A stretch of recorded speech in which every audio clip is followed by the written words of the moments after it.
am in the Cathedral of St. Matthew, where has the relics of St. Matthew right underneath that altar. We just celebrated Mass here in Salerno.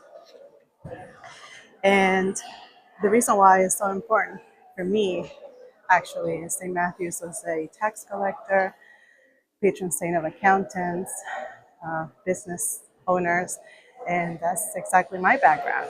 And now my son is studying accounting and business, and his patron saint, and it's just a blessing to be here. St. Matthew's was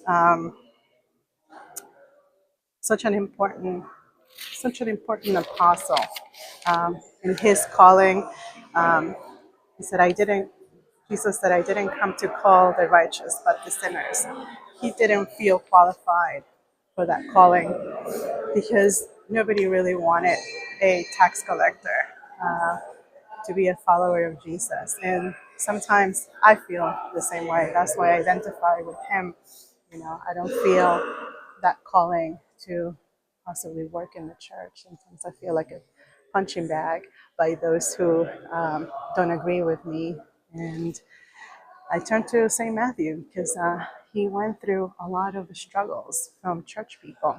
And in his gospel, he talks to the Jewish people. He talks to his own people.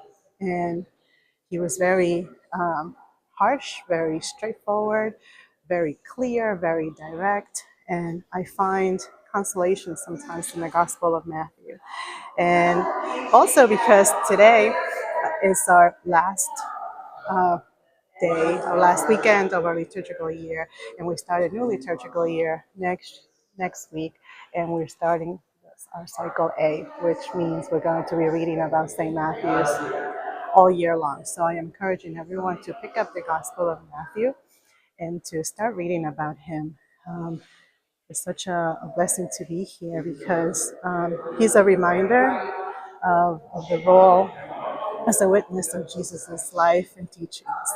As a witness of his ministry, Jesus' ministry, and how important it was to document Christ's life in the gospel. So come and join me in reading this year the Gospel of Matthew. St. Matthew, pray for us.